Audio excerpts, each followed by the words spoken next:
อายาสบายดีน้องเต้าลูกสบายดีลูกสบายดีเนาะตอนนี้ทางน้องเต้าเขาก็จะได้ไปมอบเงินในทางอำนวยการโรงเรียนเขาจำนวน5 เส้นกีบพี่น้องเนาะก็ถึกอยู่ประมาณ800 กว่าบาทเนาะพี่น้องเนาะเป็นการที่ว่าตอบบุญเทนคุณทางโรงเรียนที่อุปถัมภ์คำสู่ทางน้องเต้าเนาะพี่น้องเนาะในรถเงินนี้เนาะครับกลับคืนมา16,600เนาะเอาเงินเฉยเลยเนาะถือว่า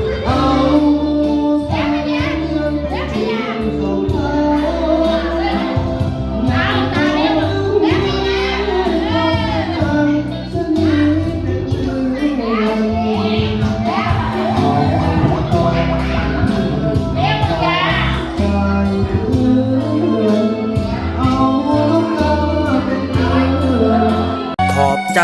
FC ผู้มีน้ำใจแบ่งปันเหมือนฟ้าบันดาลให้สร้างรายการนี้มาสวยเหลือคนทุกข์คนจนหรือคนด้อยกว่าด้วยแห่งศรัทธาบุญนำพาได้มาร่วมทาง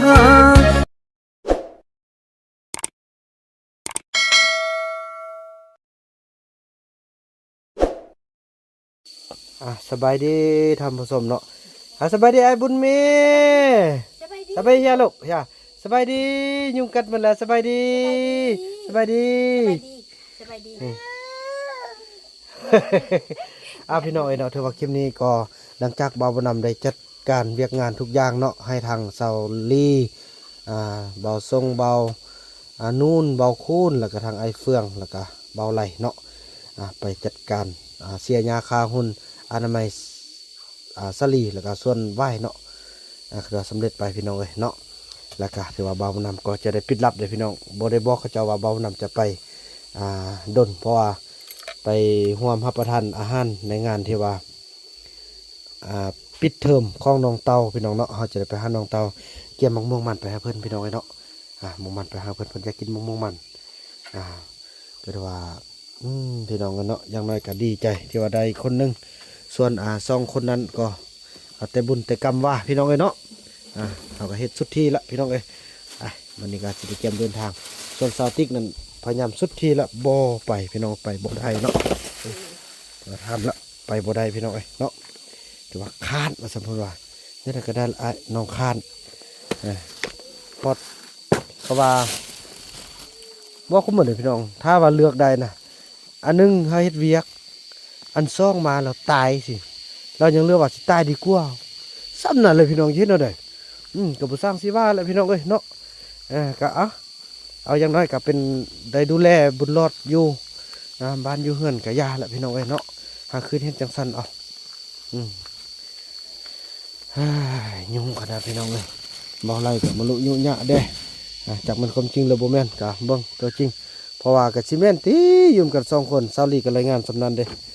จังซั่นแล้วพี่น้องเนาะไปพบกันขึ้นฮอดน้องเต้าพี่น้องเอ้ยเนาะทักทายสวัสดีน้องเต้ากันเด้อพี่น้องเนาะแล้วพบกันต่อไปพี่น้องเอ้ยเนาะเอาบุญมีไปไว้อยู่บ้านเฮือนของอันพอตู้ก่อนพี่น้องเอ้ยเฮียนออกจากนมเด้ไปซะก็สิเอาไปนำบ่ไว้แหละพี่น้องเอ้ยเนาะถือว่าเดินทางมาฮอดโรงเรียนของน้องเต้าน้อยกันแล้วพี่น้องเนาะแต่พวกเราจะได้ไปแวะเอาลูกอยู่ทางบ้านก่อนพออีแม่ได้มาคุยอยู่คุยกินนี่แล้วเนาะเมื่อกี้กระโทรหาแล้วจะได้ไปรับเอาทางลูกๆอยู่ทางนู่นแหละอยู่ทางบ้านแล้วก็มานี่แหละพี่น้องสรุปภาคเรียนเนาะปีหน้าน้องเตาก็ได้ขึ้นป.2 กันแล้วพี่น้องป.1ป.1กันเนาะปีหน้านี่ขึ้นป.1แล้วเนี่ยปีนี้เขาเจ้าอยู่นี่ปีนี้นะอันนี้เป็นห้องซ่อนของอีแม่นี่เนาะห้องอนุบาล1ปีนี้อันน้องเตาได้อยู่อนุบาล3ต่อไปก็อยู่ป.1กันพี่น้องเนาะดีใจถือว่ายังน้อยก็ได้คนนึงพี่น้องเนาะบ่ได้หลายก็อย่าได้คนนึงก็ดีกว่าบ่ได้พี่น้องสั่นแหละฝากฟังกับไอ้ยงว่าสิเรียนหนังสือก็บ่เกิดได้พี่น้องเนาะยิ่งนี่สับเอาโครงไปเบิ่งอันนี้เป็นโรงเรียนน้องเตานี่เห็นน้องเตาเนาะนี่ปีนี้เพิ่นเข้านี้เนาะ ปีหน้าก็มาเข้าห้องนี้ห้องเขาอายงห้องเขาอันจอมใจเข้าปีนั้นหั่นนะพี่น้องเอ้ยเนาะเนี่ยพวกเขาก็จะได้ไปกินข้าวกินน้ำอยู่ในห้องการหั่นพอเพิ่นจัดพาเข้าสามัคคีกันเด้พี่น้องเอ้ยเนาะก็จะได้ไปมอบเงินหันเม็ดอีแม่นึงหั่นน่ะมันบ่นั่นก็กิน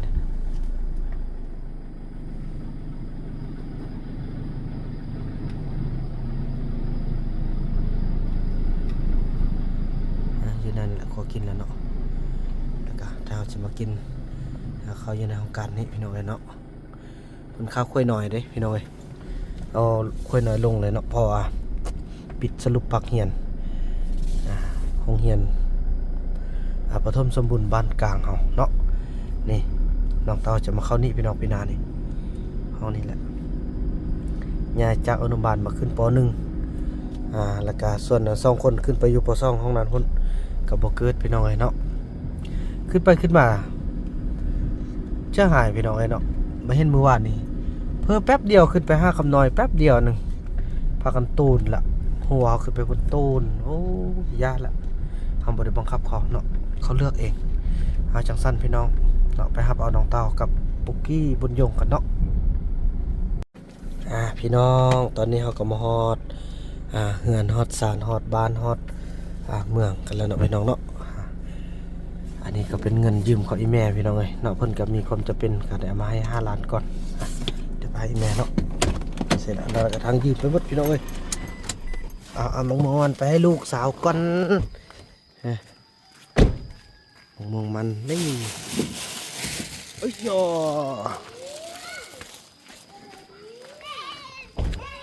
จะโอ้โหโอ้ยผมเริ่มยาวแล้วหน้าเริ่มตุยแล้วเด้เด้ยมักตัวเรียนเอากินแล้วเป็นยังเนาะอันนี้มักม่วงยังลูกอันนี้น่ะมักม่วงยังโอ้เก่งไปกินมักม่วงมันบุญมีอยู่เฮือนน่ะแม่ตุถูกไปพี่น้องเอ้ยกินมักม่วงมันเบิ่งเอาซ้ำมาเอาซ้ำมาแล้วก็เอามีดมาอันเต้าน้อยสิพากินจะได้ลูกอันซ่อนไอ้พวกกี้กินมักม่วงมันนำเด้อเน่เซาะซ่าละเด้ตุยแล้วโอ้งามคักโอ้งามคักพี่น้องเอ้ยมาลูกเอาซ้ำมาโอ้นี่เพิ่นเรียนหนังสือเนาะแม่เอามีดไปพากันเฮ็ดซะได้ลูกกินไหมลูกจะกินเลยลูกตาลูกกินไหมบ่กินเด้อไอ้พ่อพากินมาเอาซ้ำมาไหมเอาถ้วยแม่ก็ได้เอามาอันนั้นดอยบุญรอดนะบุญรอดอยู่ป้าอยู่บุญรอดอยู่นะบุญมีให้เลยมานั่งเลยโอ้ไอ้กินฮอดดิดี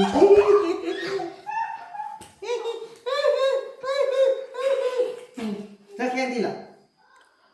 โอ้ดีเลยเอายาใส่แล้วเนาะมาคนละวะกินเสร็จแล้ววะ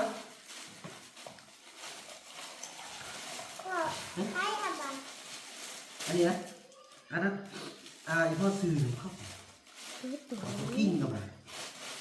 ซื้อเขากิ้งด้วย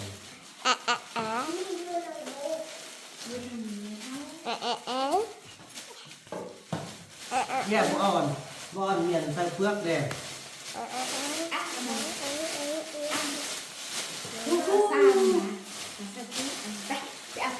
เอามีดเด็ดไปเลย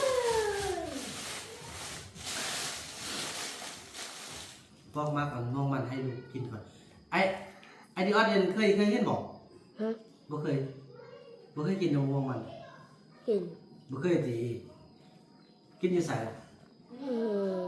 แม่ให้แม่อีแม่ไปเอาอยู่ไส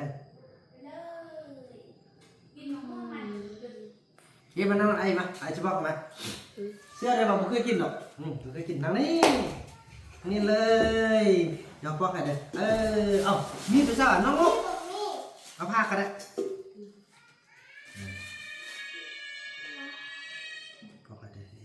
เป็นบอลมงมันบ่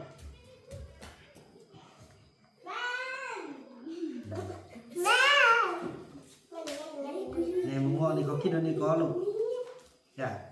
เขาคิดอันนี้มันบ่มีมีดจะนอกลูกเนาะดมดูคือเขาเรียนน่ะดมไงน่ะคือกำลังเขาเรียนเลยบอกเคยมะม่วงมันบ่เคยกินเป็นบอกพวกกี้บ่เคยกินจักกิน cắt cắt cắt này còn cắt lên này là khô บ่แม่น nó vừa mà ngon mà nhân đấy là เนี่ยเดี๋ยวมะม่วงมันบ่มีมีดเนี่ย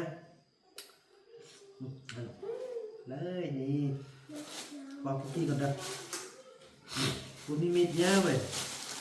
ไม่ได้ค่ะ มึงพาเข้ามาไหมพวกกูได้แซ่บแม่เนี่ยมะม่วงมันน่ะ เอ้ยลูกเอ้ยไอเดียขึ้นนกประสานมาเลยเนาะ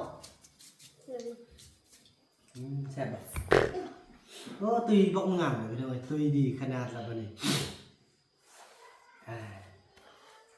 โอ้ยเสียดายเงินนั่นซื้อให้จุเล็กน้อย2-3คนกิน2-3ปีแล้วเนี่ยเป่าประโยชน์ละลาเนาะอยากให้พี่น้องไปทำบุญร่วมกันเนาะ dạ hôm dạ hôm dạ hôm dạ hôm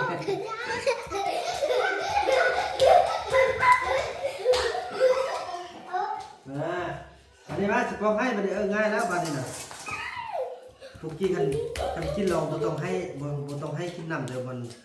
บ่สิมีง่ายๆบ่2 ปีมันเป็นเท่านึงมากม่วงนี่น่ะมื้อนึงไปให้คัดแล้วอยากกินมะม่วงมันน่ะตายครับเลยคือ2 ปีเป็นเท่านึงเนาะลูกเต้าเนาะสิเป็นตลอดเนาะสิเกินมะม่วงมัน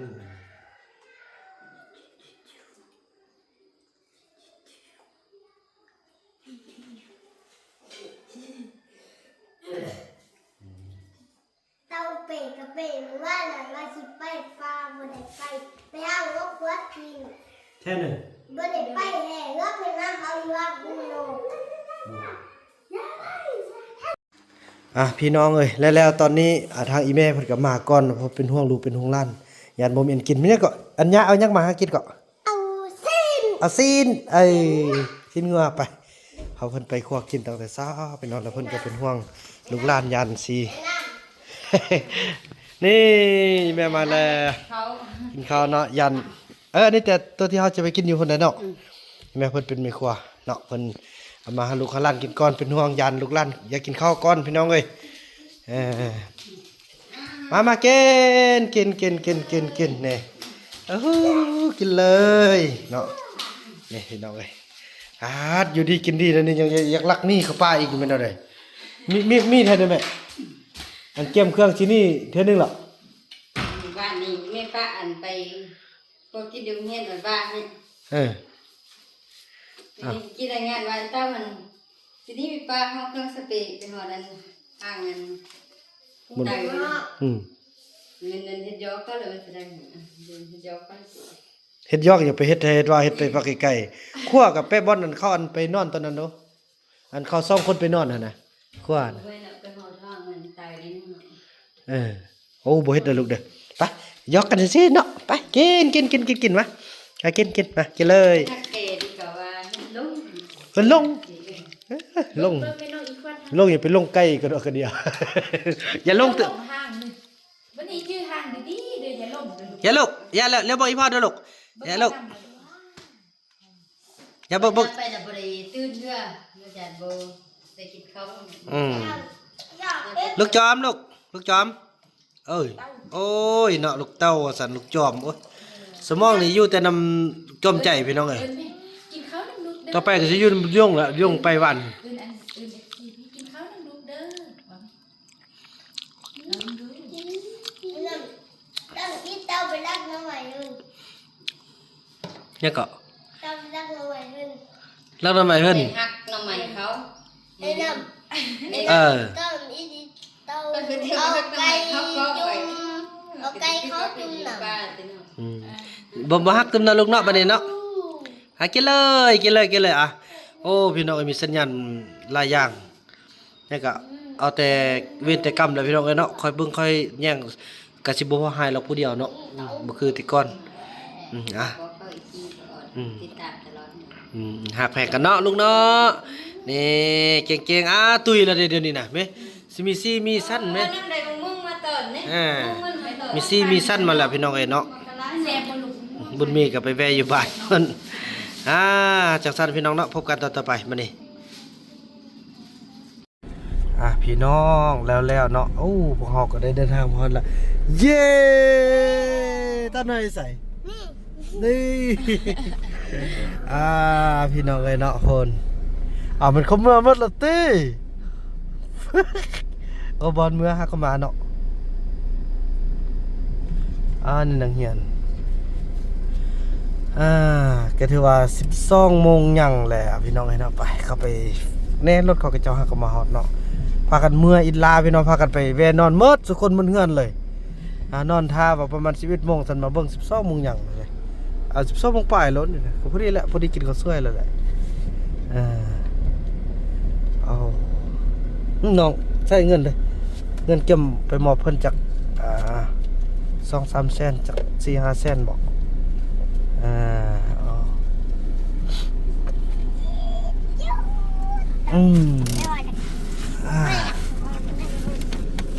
ไปโอ้ฮอนพี่น้องเอ้ยใส่น้ำหอมเลยเด้ออย่าใครไล่เด้อ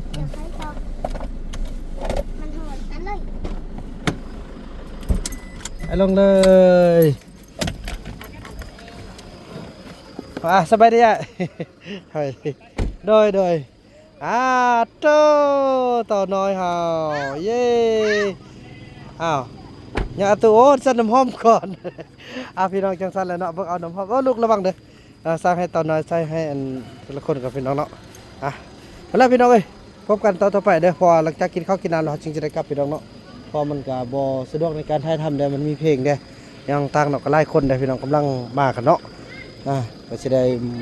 โดยนะสบายดีเอ้ยสบายดีโดย พี่น้องสั่นแล้วพี่น้องเอ้ยเนาะไปเลยพุ่นนี่เขาจะเปิดเพลงได้พี่น้องเอ้ยเนาะไปโอ้แม่บุญมีนี่แม่นอะไรมื้อนี้บุญมีบ่ได้มาเนาะเอาจังซั่นเนาะพี่น้องเนาะพบกันตอนกลับบ้านกันพี่น้องเนาะพี่น้องเอ้ยแล้วเนาะตอนนี้กระทั่งสบายดีน้องเต้าลูกสบายดีลูกสบายดีเนาะตอนนี้ทางน้องเต้าเฮาก็สิได้ไปมอบเงินให้ทางอำนวยการโรงเรียนเฮาจำนวน5 แสนกีบพี่น้องเอ้ยเนาะก็ถึกอยู่ประมาณ800 กว่าบาทเนาะพี่น้องเนาะเป็นการที่ว่าตอบบุญแทนคุณทางโรงเรียนที่อุปถัมภ์คำสู่ทางน้องเต้าเนาะพี่น้องเนาะตอนนี้เพิ่นมอบก่อนแล้วก็ทางต่อไปเนาะเฮาก็จะได้ไปมอบต่อไปแล้วก็นี่พี่น้องจังซี่คุณนำเพลงคุณได้บอกกัน5 แสนกีบต้องยอมเนาะโอเคไปลูกเราพันษาก็มีน้องนึงมีแค่50 นาทีเขาให้เชิญที่ว่ามันขึ้นมาแล้วก็จับโต๊ะมาแล้วก็ไทยหูที่ลึกไปเนาะโซเฟียนเป็นสุภาษิตต้องสามารถเนาะมีเชิญเลยเนาะที่มาจากโต๊ะผู้นำในการเรียนประธานสมาคมแพทย์เนี่ยเนาะที่ว่าเขาบอกเข้าใจที่ว่ามีมาทุกเข้าใจที่เน้นเนาะอาจจะว่ายิ่งกระยาเด้อเพลงเนาะคือในไทยมันรวยเนาะไปไทยเขาเกี่ยวแบบนี้เขาเรียกเขาเงินคำเขาต้องได้เข้ามาคือทางแบบเก็บประกาศเนาะเก็บเวลามาพุ่งเก็บพุ่งมาพม่าเนาะเก็บเวลาเอาผ่าเก็บต่างกันทุกเคยเรายิ่งกระยาเด้อคือในไทยมันผู้ใดได้รับเงินนี้เนาะเขากลับคืนมา16,000 เนาะเอาเงินเฉยเลยเนาะแต่ว่ายิ่งกระยาเขาไม่เข้าใจเนาะนำพูดว่ามีนิสิตขึ้นใจเนาะมอบเงินที่ว่าได้มอบเงินมาเบียร์กับคนทั้งน้องฝ่ายซิโต้ทางนามบอกแค่เลยพี่น้องเนาะเอาเข้าใจเนาะ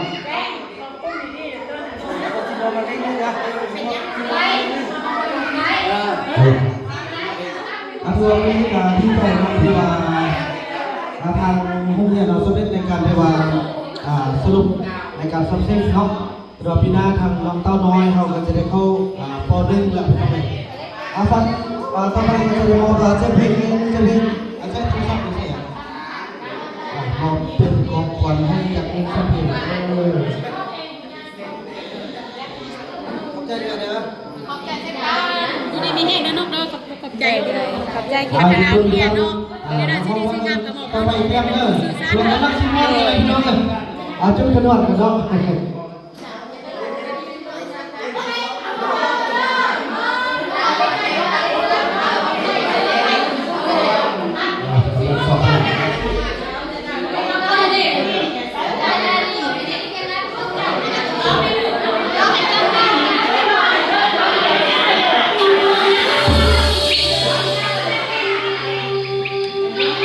พิเศษเนอร์เขาให้ทางนี้พอต้องช่วยบุญบ้านขาดนะครับกับเป็นเรื่องเรื่องอะไรเนาะ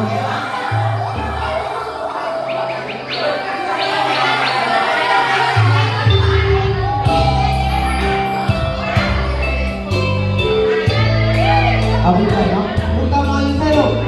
ละครเด้อ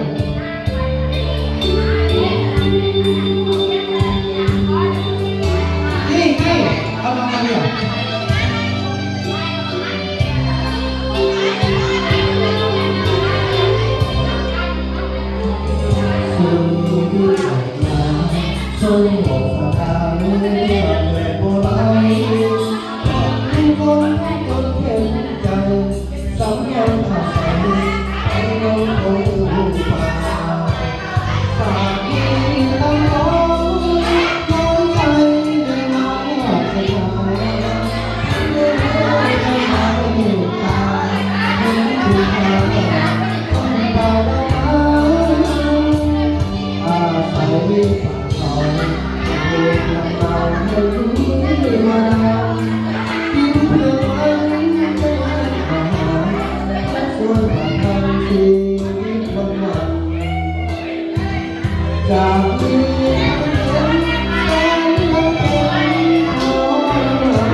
โอ้ดูกินขนมเนอะ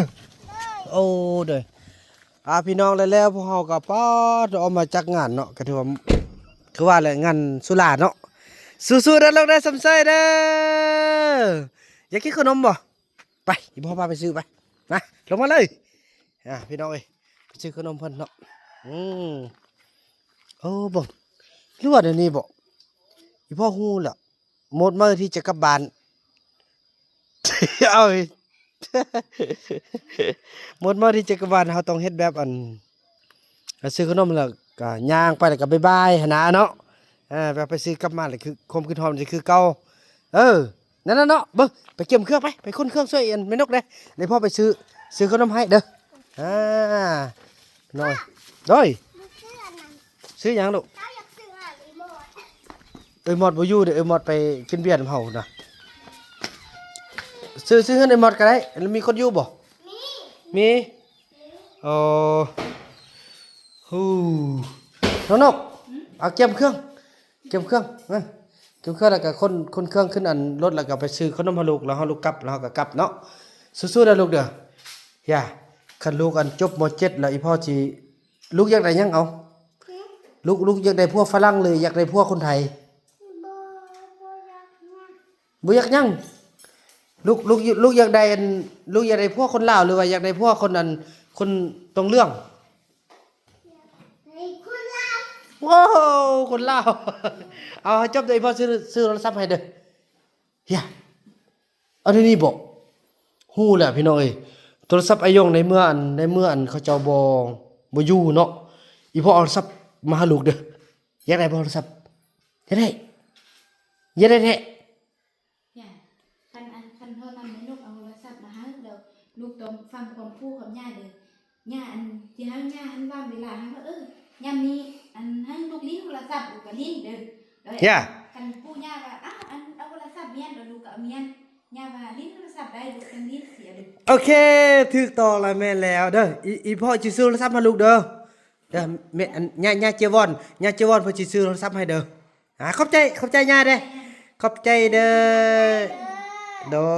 ยเนาะพี่น้องเอ้ยจะเอาโดยเก่าหั่นล่ะให้นะว่าแนวใดก็ได้ซื้อแล้วพี่น้องก็แม่เจวอนเฮาซื้อคือเก่านี่อาทิตย์หน้าอีพ่อสิเอาโทรศัพท์มาให้เด้ออย่าเดี๋ยวนี้ซื้อให้อายงซื้ออายงแล้วอายงมันบ่เอาอายงนี่ลักนี่เขาป้าไปหาบักวาดไปหาจุอันพุ่นน่ะอยู่ป้าพุ่นน่ะแล้วฉะนั้นอีพ่อสิเอาอันโทรศัพท์มาให้ลูกเด้อโอเคเนาะจับมือเอาจับมือมื้อนั้นโอ้มื้อนั้นเบิ่งน่ะอย่าเบิ่งขวาอันนี้จับเด้อันนี้ก็ลิ้นนำกันเด้อขอบใจน้องกี้แล้วคันว่าคันน้องเต้าจบป.5 ไอ้นำสิมีของขวัญให้เด้ออีก5 ปีข้างหน้าไอ้นำมีของขวัญให้อย่างยิ่งใหญ่เสื้ออ้ายเย้ดีใจพี่น้องเอ้ยแม่นแล้วโทรศัพท์หน่วยนี้จะมาให้น้องเต้าดีกว่าน้องเต้าจะมีโทรศัพท์แล้วเอาสมใจได้เย้พี่น้องเอ้ยโอ้แม่นแล้วโอ้แม่นถูกต้องละจุนั้นก็มาจะกลับมาหรือบ่กลับมาก็อย่ากลับมาเฮาก็บอกว่าเจ้าบ่อยู่เด้อีหยังต่างก็มาให้ลูกเต้าเลยเนาะดี2 อันอย่าเอาอันเดียวก่อนอันเดียวแล้วก็อันปุกกี้บ่มีเท่าติ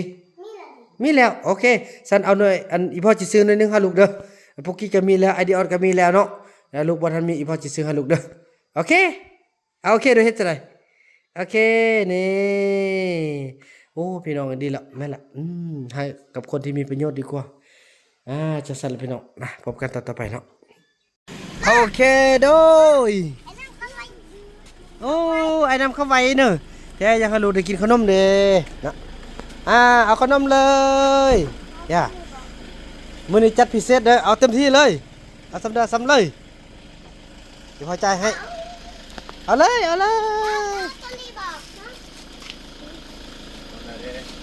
ลูกเอาเต็มที่เลยเอาไล่ๆเลย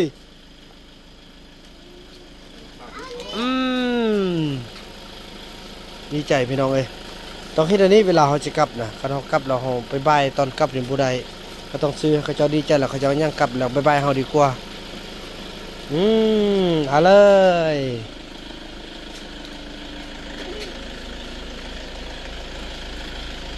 อันนี้เป็นยังวะโอ้ไล่กันเอาเลยลูกเอาเลยบ่ตั้งใจฮอนเด้อลูกเด้อค่อยเลือกค่อยไปเอาเลยเอา2 ท่องเด้อท่องพระท่องหมันปุกกี้เด้เอาเบิ่งแบกกันเลยเอาผู้ละอันเอาใส่คนละธงลูกยาเป๊ปซี่ลูกเอาลูกบ่เป็นหยังเอาเลยต่อไปก็สิได้โทรศัพท์แล้วอีพ่อเอาโทรศัพท์มาให้ลูก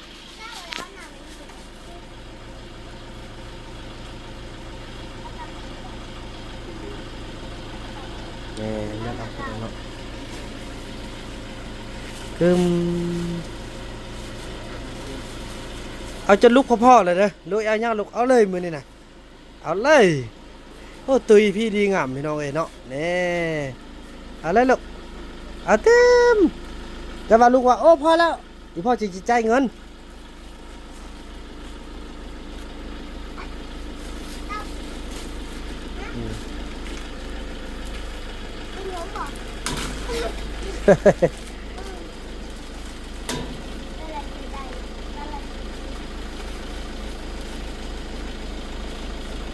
เอาเติมอย่าได้ยังเอาเติมก็ว่าลูกว่าพ่อแล้วละอีพ่อจึงสิเซาแล้วอะไรลูกมื้อนี้เป็นอีพ่อเปิดโอกาสให้ลูกเลยลูกคนเก่งลูกต้องได้รับในสิ่งที่ดีดีใจปุกกี้เนาะ ไอดีออสแท้ยังอยู่อีแม่มันฟักเงินไปให้เขาเจ้าเนาะ ร้ายร้าย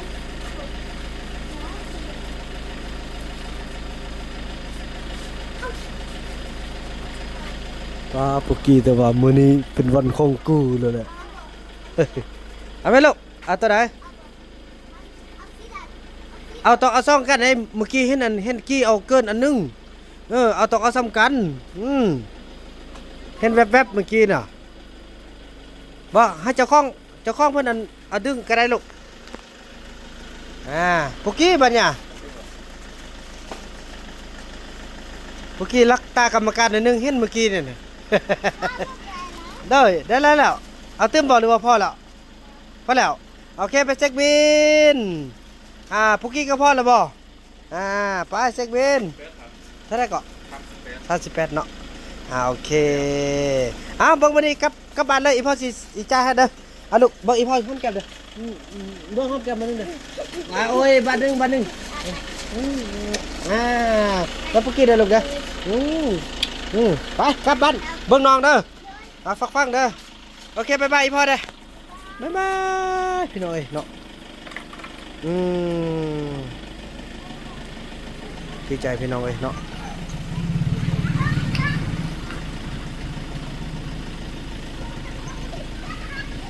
สู้ๆโอ้ยพี่น้องเอ้ยเนาะอันไอดีออสโทรมาก็ถือว่าจังซั่นแล้วพี่น้องเนาะถือว่าดีใจที่ว่าโทรศัพท์ที่บ่าวนำกา